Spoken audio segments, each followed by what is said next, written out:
Welcome to exam सहपाठी। आज के इस वीडियो में हम जूनियर के हिस्ट्री के सिलेबस में अगला टॉपिक देखेंगे जो कि है भारत में अंग्रेजी राज्य की स्थापना।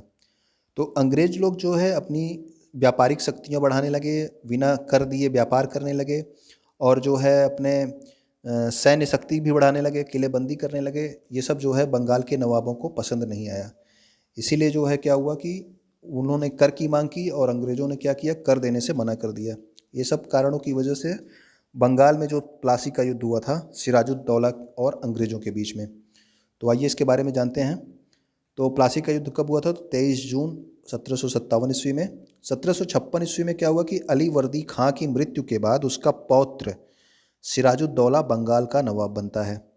यूरोपीय कंपनियां व्यापारिक सुविधाओं का दुरुपयोग कर रही थीं और कोलकाता स्थित अपने बस्तियों की किलेबंदी भी करने लगी थीं। ठीक है ना, ये कर भी देने से मना कर रहे थे।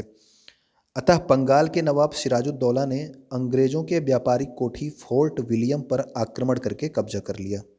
तो क्या किया सिराजुद्दौला ने? अंग्रेजों की व्यापारिक कोठी फोर्ट विलियम पर आक्रमण करके कब्जा कर लिया और सिराजुद्दौला ने 20 जून 1756 को 18 बाई 14 बाई 10 के कमरे में लगभग 150, आपको 146 भी मिलता है, इतने अंग्रेज़ों को क्या किया, एक कमरे में बंद कर दिया। और दूसरे दिन इसमें से केवल 23 लोग ही बचे थे, बाकी सब लोग मर गए।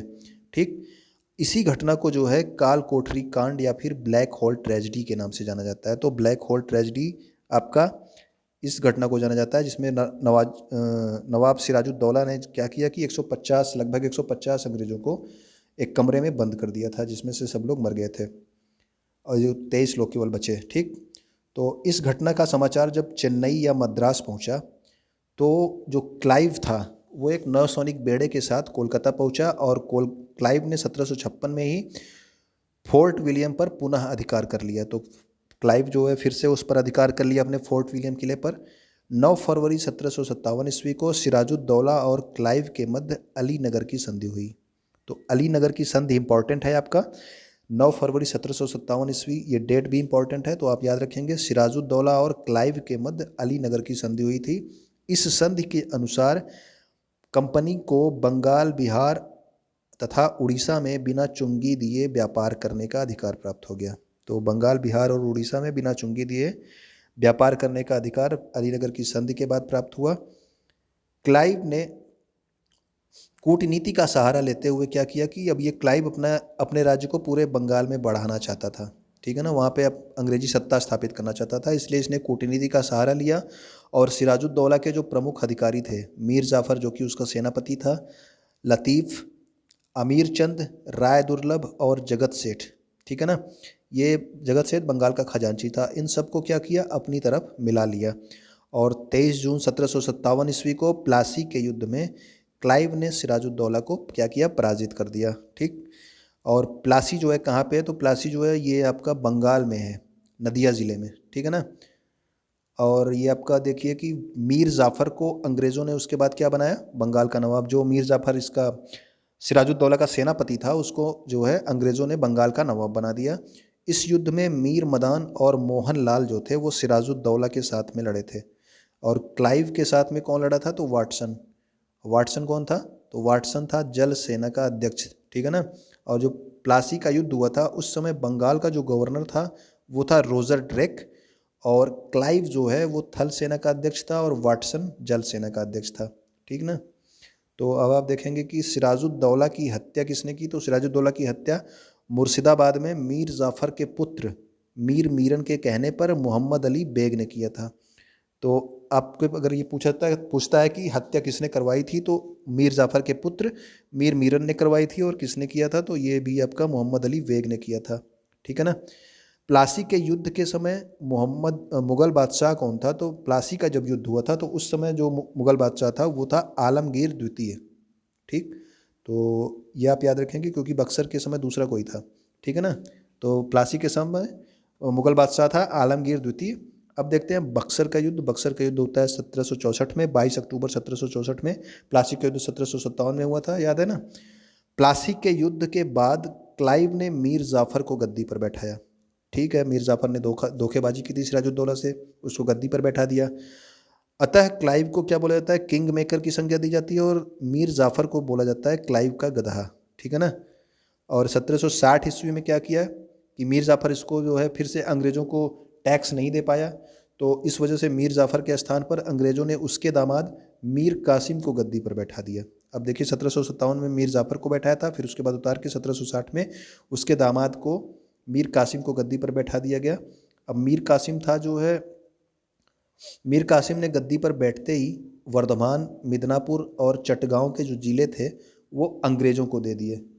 तो मीर कासिम बंगाल की दशा को सुधारना चाहता था। मीर कासिम एक योग्य शासक था, ठीक है ना, वो बंगाल की दशा को सुधारना चाहता था।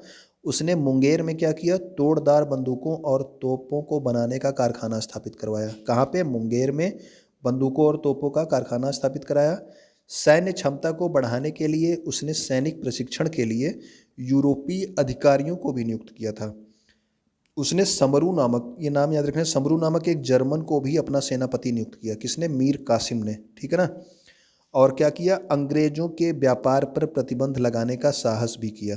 तो अंग्रेजों के व्यापार पर प्रतिबंध लगाने का भी इसने सार किया। किसने, मीर कासिम ने। मीर कासिम ने अपनी राजधानी को मुर्शिदाबाद से मुंगेर, जो कि इस समय आधुनिक बिहार में है, वहाँ पे स्थापित कर लिया, क्योंकि ये अंग्रेजों के चाल से वाकिफ़ था।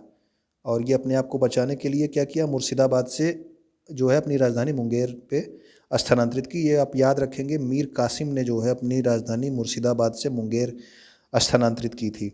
ये क्वेश्चन आपसे पूछा जाता है। अंग्रेज़ों ने फिर मीर कासिम को हटा करके क्या किया, फिर से मीर जाफ़र को गद्दी पर बैठा दिया। अब मीर कासिम जो है इससे गुस्सा हो गया, हकबबूला हो गया, और वो क्या किया कि अवध के नवाब शुजाउद्दौला से जाके मिला, और फिर ये दोनों जा करके मुग़ल बादशाह शाह आलम द्वितीय से मिले। शाह आलम द्वितीय का वास्तविक नाम क्या था, तो उसका नाम था अली गौहर। और ये शुजाउद्दौला जो था अवध का नवाब, इसने फैज़ाबाद में बहू बेगम का मकबरा बनवाया है। ये एक एक्स्ट्रा जानकारी है, आप याद रखना। शाह आलम का वास्तविक नाम अली गौहर, शुजाउद्दौला ने फैज़ाबाद में बहू बेगम का मकबरा किसने बनवाया है, तो शुजाउद्दौला ने बनवाया था। तो अब देखिए, ये मीर कासिम, शुजाउद्दौला और शाह आलम द्वितीय की जो सम्मिलित सेना थी, इनका युद्ध बक्सर के मैदान में हेक्टर मुनरो के साथ हुआ। तो अंग्रेजी सेना का नेतृत्व कौन कर रहा था, हेक्टर मुनरो। ये भी इंपॉर्टेंट है, याद रखिएगा। इसके साथ हुआ और इसमें अंग्रेज विजयी हुए। तो कौन कौन सी सेना थी, मीर कासिम, शुजाउद्दौला और शाह आलम द्वितीय की सम्मिलित सेना का युद्ध बक्सर के मैदान में हेक्टर मुनरो के साथ हुआ। ठीक है, यानी कि अंग्रेजों के साथ हुआ, जिसका नेतृत्व हेक्टर मुनरो कर रहा था, और इसमें अंग्रेज जो है वो विजयी हो गए।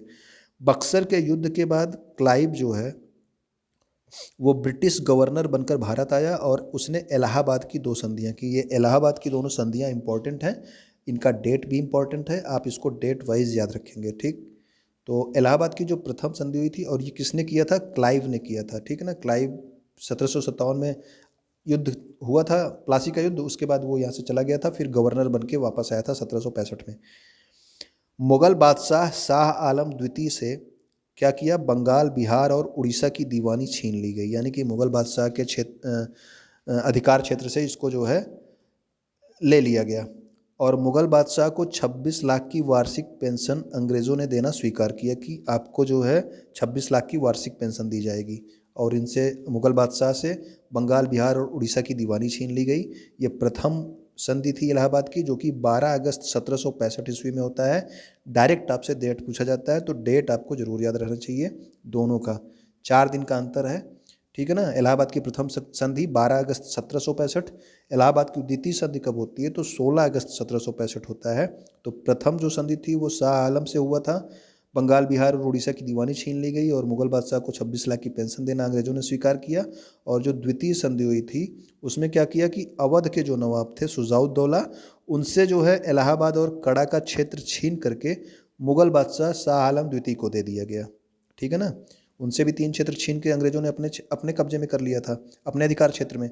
और ये जो क्षेत्र थे इलाहाबाद और कड़ा का क्षेत्र, इसको छीनकर मुगल बादशाह को दे दिया गया।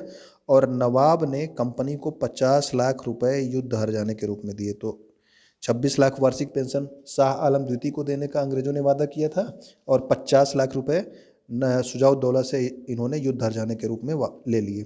तो ये दोनों संधि आप याद रखेंगे जरूर। ये दोनों संधि इंपॉर्टेंट है। इलाहाबाद की प्रथम संधि 12 अगस्त 1765, मुग़ल बादशाह शाह आलम से बंगाल, बिहार और उड़ीसा की दीवानी छीन ली गई। मुग़ल बादशाह को 26 लाख की वार्षिक पेंशन देना अंग्रेज़ों ने स्वीकार किया। और इलाहाबाद की द्वितीय संधि 16 अगस्त 1765, इसमें अवध के नवाब से इलाहाबाद और कड़ा का क्षेत्र छीन करके मुग़ल बादशाह को दे दिया गया। और नवाब ने कंपनी को 50 लाख रुपए युद्ध हर्जाने के रूप में भी दिए। अब देखिए, बक्सर युद्ध जो हुआ था उसी के बाद से भारत में अंग्रेजी उपनिवेशवाद की शुरुआत हुई। क्लाइव ने बंगाल के नवाब से एक संधि की जिसके अनुसार बंगाल में द्वैध शासन की स्थापना की। तो बंगाल के नवाब से एक संधि की उसने, जो है क्लाइव ने बाद में बंगाल में एक नवाब की भी नियुक्ति की थी, एक बिहार में नवाब की नियुक्ति की थी, और बंगाल के नवाब से बंगाल में द्वैध शासन की स्थापना करने की जो है संधि की।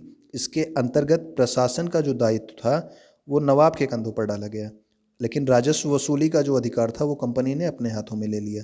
यानी कि सारा जो है दबाव नवाब पर आएगा और सारा पैसा किसके पास जाएगा? अंग्रेज़ों के पास। इस प्रकार भारत पर प्रभाव जमाने के लिए अंग्रेज़ों ने भारतीय सामाजिक, आर्थिक और राजनीतिक ढांचे पर अपना वर्चस्व स्थापित कर लिया और भारत को अपना औपनिवेशिक राज्य बना लिया। तो औपनिवेशिक राज्य होता क्या है, थोड़ा सा देख लेते हैं इसके बारे में। औपनिवेशिक राज्य कब से आप लोग पढ़ रहे हैं, ये क्या होता है? तो औपनिवेशिक राज्य जैसे कि कोई मुख्य देश, यानी कि जैसे ब्रिटेन ने भारत को अपना औपनिवेशिक राज्य बनाया है, तो जो मुख्य देश यानी कि ब्रिटेन है वो औपनिवेशिक राज्य यानी कि भारत के सभी संसाधनों का प्रयोग अपने हित में करेगा। यानी कि यहाँ से सोना चांदी की खुदाई करेगा, कोयले की खुदाई करेगा, तो कहाँ ले जाएगा? लेके जाएगा इंग्लैंड, ठीक है ना। और वह अपनी उन्नति करता चला जाता है, जबकि उपनिवेश राज्य यानी कि जो भारत है वह अवनति की ओर जाने लगता है, उसका पतन होने लगता है। ठीक, अब देखते हैं कि प्लासी की जीत ने अंग्रेज़ों को आर्थिक स्थिति मजबूत की और बक्सर की जीत ने अंग्रेज़ों के पैर भारत में मजबूती से गड़ा दिए। तो प्लासी के युद्ध के बाद जो है क्या हुआ था कि ढेर सारा उनको पैसा मिला था, ठीक है, सोना चांदी मिला था।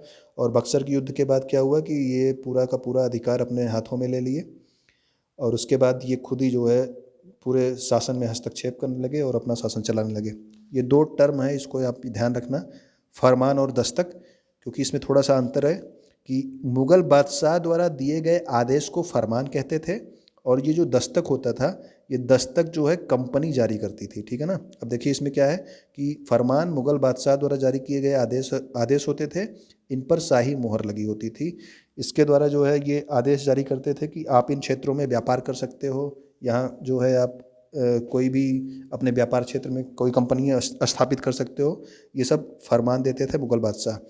दस्तक क्या था? भारतीय राजाओं द्वारा अंग्रेजी कंपनी को बिना कर दिए सामानों के आयात निर्यात के लिए जो छूट के लिए जो पास जारी किया जाता था उसी को दस्तक कहा जाता था।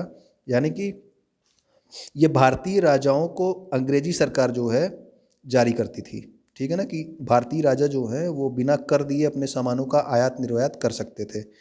तो दस्तक जारी करने का जो अधिकार था वो कंपनी के पास था। फरमान कौन जारी करता था? तो वो मुग़ल बादशाह जारी करता था। ठीक, तो उम्मीद करता हूँ ये सब चीज़ें आपको पसंद आई होंगी। अगर आपको पसंद आई हैं तो वीडियो लाइक करिएगा और अपने दोस्तों तक भी ज़रूर शेयर करिएगा, ठीक है। वीडियो देखने के लिए आपका बहुत बहुत धन्यवाद। अगले टॉपिक में हम लोग मिलेंगे भारत में कंपनी राज्य का विस्तार के साथ।